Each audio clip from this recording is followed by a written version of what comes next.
o voto feminista, que muitas vezes é tratado como voto feminino, de fato vai ser o que mais vai ter peso nessas eleições e o que vai impactar não só a economia, mas a política daqui para frente no Brasil. É isso que eu vou trazer para vocês hoje. Em detalhes eu vou falar sobre a questão do feminismo e como isso está corroendo a sociedade de várias formas possíveis. E tudo tem uma explicação, muitas vezes nada agradável, mas a gente tem que trazer essa explicação para as pessoas entenderem. E é claro que os radicais da esquerda sempre vão dizer que se um homem está falando sobre o feminismo, então automaticamente já é preconceito, já é misoginia. Só que não é, pessoal, porque existem categorias de manipulação mental que são muito úteis para categorias de pessoas, certo? Então, a esquerda, né, tem desenvolvido essa operação PSYOPS. Eu não sei se você sabe o que é a operação PSYOPS, que é uma operação de lavagem cerebral, onde as pessoas são convencidas a fazer aquilo que elas não querem. E na maioria das vezes, para esse tipo de operação PSYOPS funcionar, é necessário que essa pessoa, ou esse grupo especial que vai ser utilizado como massa de manobra, ele receba alguma coisa, entende? Então, não tem como fazer uma operação dessas sem as pessoas, de fato, verem algum benefício nisso. Então, para a gente entender da onde que vem esse poder todo do feminismo, a gente tem que voltar no tempo, para a época de Adão e Eva, para mostrar para você que tudo, na verdade, tem uma explicação baseada justamente nas atitudes humanas. No Jardim do Éden, havia uma sociedade humana pré-tribal, onde basicamente as pessoas não chegava a ser uma tribo, né, porque não tinha um líder, mas basicamente as pessoas se uniam, se juntavam em grupos e viviam em espaços extremamente abundantes de recursos naturais.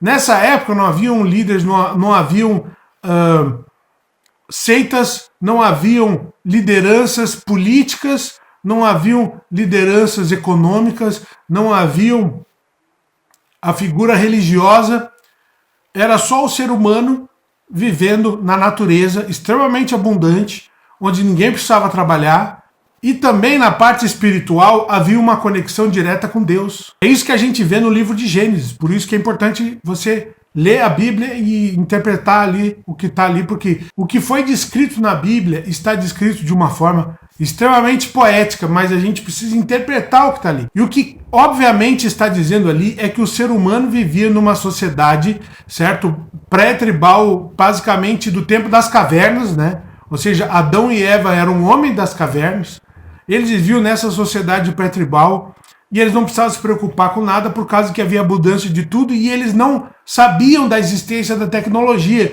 Então, mesmo que houvesse ouro e prata e todos os recursos naturais abundantes, né? Claro, na parte de alimentação tinha tudo que eles poderiam imaginar. Eles não precisavam trabalhar, ninguém precisava se preocupar com absolutamente nada. O que aconteceu é que certo dia Deus viu que Adão estava triste demais, certo? E aí ele criou a mulher. Essa criação da mulher, ela vem exatamente de uma questão sexual. Ou seja, a mulher, ela nasce através de um momento sexual íntimo do homem, né? E daí que vem a figura feminina, né? Então, dessa forma, a gente pode interpretar que existe uma conexão muito profunda entre o homem e a mulher através da sexualidade, né? E essa é a principal coisa que hoje o feminismo vai atacar, a questão do sexo, né? Como algo que é automaticamente a violação do corpo da mulher, né? Já existe um radicalismo aí, né? Justamente para impedir, né? Exatamente aquilo que é mais natural, né?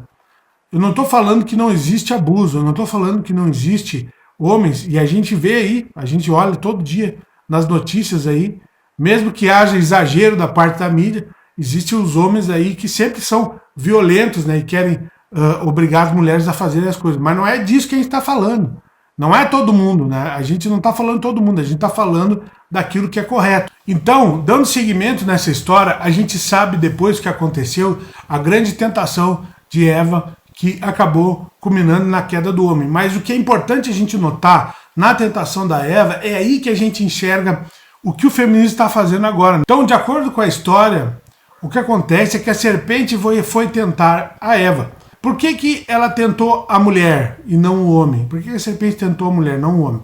Por uma série de fatores. Em primeiro lugar, a serpente percebeu que depois que surgiu a mulher na vida do homem, as atitudes do homem mudaram de forma profunda, a ponto de ele se tornar um com a mulher, como Deus disse, né? Você deve ser um, né?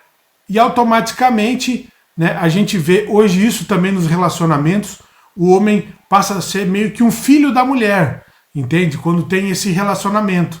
Então, a mulher começa a decidir tudo na vida do casal. Então, nesse caso, a cobra percebeu que era muito mais fácil ela tentar a mulher, não que não tenha tentado o homem, mas era muito mais fácil ela tentar a mulher, porque a mulher tinha poder sobre o homem, porque a cobra percebeu, analisando ali o relacionamento deles, que quando a mulher dizia não, o cara ia correndo de uma certa forma, fazer alguma coisa para agradar a mulher, para depois ela dizer sim, certo? Então, nós estamos falando aí que a cobra observou o relacionamento, né, desse casal que Deus escolheu, digamos assim, né, entre aspas, né, mas seria como se fosse uma escolha, por isso que eles estão na história.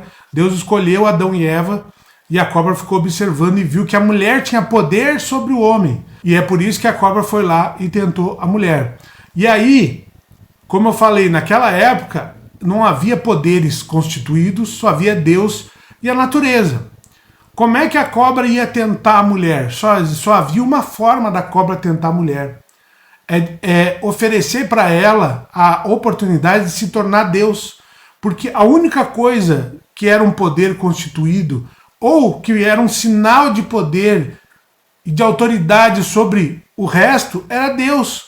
Porque se fosse hoje, e aí você vai entender aonde que o feminismo chega, se fosse hoje é muito mais fácil tentar. Tem iPhone, tem joias, tem bolsas caras, tem casa, tem patrimônio, tem renda, tem ouro, tem tudo para tentar. É muito mais fácil tentar hoje do que antigamente, é muito mais fácil. Então a cobra foi cirúrgica, ela foi direta, né? No caso a cobra seria a representação de Satanás, né? O diabo foi cirúrgico. Hoje é muito mais fácil. Hoje é muito mais fácil fazer essa tentação. E a gente está vendo aí que as mulheres são capazes, né? Como essa tentação é tão fácil, é só a pessoa desejar qualquer coisa material, né? Que a mulher já é capaz de fazer uma denúncia falsa, ou não sei o que, ou acusar, ou dar a entender que o cara fez alguma coisa, tudo para se promover, para alcançar o seu desejo material. Então a gente vê que o feminismo, a origem do feminismo é a tentação do Jardim do Éden, é a tentação da cobra, certo? Por isso que eu sempre falo, né? Nós não estamos aqui fazendo discurso anti-mulher, não tem nada disso, nós estamos analisando. E aí onde é que entra a política? Porque os políticos estão basicamente incorporando o discurso da cobra. Quem poderia imaginar, né, que a política e a religião, né, no caso representado pela cobra, né, pelo diabo, estariam de mãos dadas, né? Quem poderia imaginar que a política externa os desejos do demônio? Quem é que poderia imaginar isso? Pois é exatamente isso que está na Bíblia também. Só que não no livro de Gênesis, mas no livro do Apocalipse. Deixa bem claro ali que o anticristo é um cara que vem para satisfazer os desejos das pessoas. Ou seja, a política e o satanismo de verdade, né, o satanismo de verdade, que não parece satanismo, né, que não é aquele satanismo da estátua lá, do não sei o quê, essa é a conexão real que existe, né, da política com a religião. A política e a religião, né, e o satanismo, o demônio se manifestando através desses políticos que querem realizar os desejos mais perversos das pessoas, né? Dando a entender que a pessoa, que agora tal grupo, né, dá o grupo, e olha aqui, ó, eu gosto sempre de citar uma fonte correta para vocês entenderem da onde que vem essas ideias, que vem de pensadores do século 21, certo? E olha aqui, ó, esse cara aqui, John Rawls, que eu já mostrei várias vezes, né? Esse cara aqui, ele vai fazer essa articulação de dizer que grupos organizados têm direitos a fazer exigências na sociedade porque eles representam grupos que sofreram no passado e tudo mais. Então você está vendo aí uma conexão da filosofia política com os políticos e com a tentação diabólica, né? Então, daqui para frente, eu quero terminar dizendo que daqui para frente o feminismo não só vai cada vez mais entrar na política, vai entrar na religião, vai ganhar muita força, as igrejas já estão cheias de feminismo, as pessoas não viram, né? E como eu vi uma figura aí que é da direita, que se diz da direita, né? Fazendo discursos extremamente misândricos, né? Claramente com ódio aos homens, né? Eu vi uma figura da direita aí fazendo discurso de ódio contra o homem, né?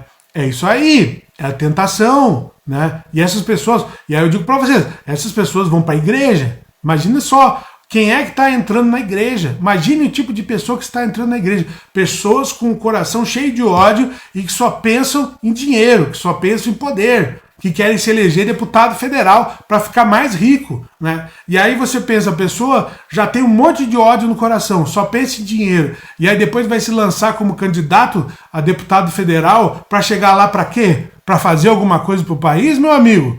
Vamos ser realistas, cara. Vamos acordar. Essas pessoas querem roubar o Brasil. É isso, elas querem poder. A candidatura à política se tornou uma forma de tentar as pessoas e mentir, dando a entender que vai acontecer alguma coisa maravilhosa, ou que uma parte da sociedade vai receber, né? John Rawls, uma parte da sociedade vai ganhar e o resto vai pagar a conta. Isso é tudo uma política diabólica, né? Por isso que eu termino dizendo para você, o feminismo hoje, né, é satânico, é diabólico. Então por esse vídeo é só, te espero no próximo vídeo sobre geopolítica e geoeconomia. É óbvio que você vai assistir o último vídeo que eu vou deixar aqui, que é extremamente importante. Eu vou deixar esse último vídeo aqui, que é sobre a questão financeira, como você deve mudar seus hábitos para se livrar desse sistema do Lula. Então, te vejo no próximo vídeo, até mais, tchau!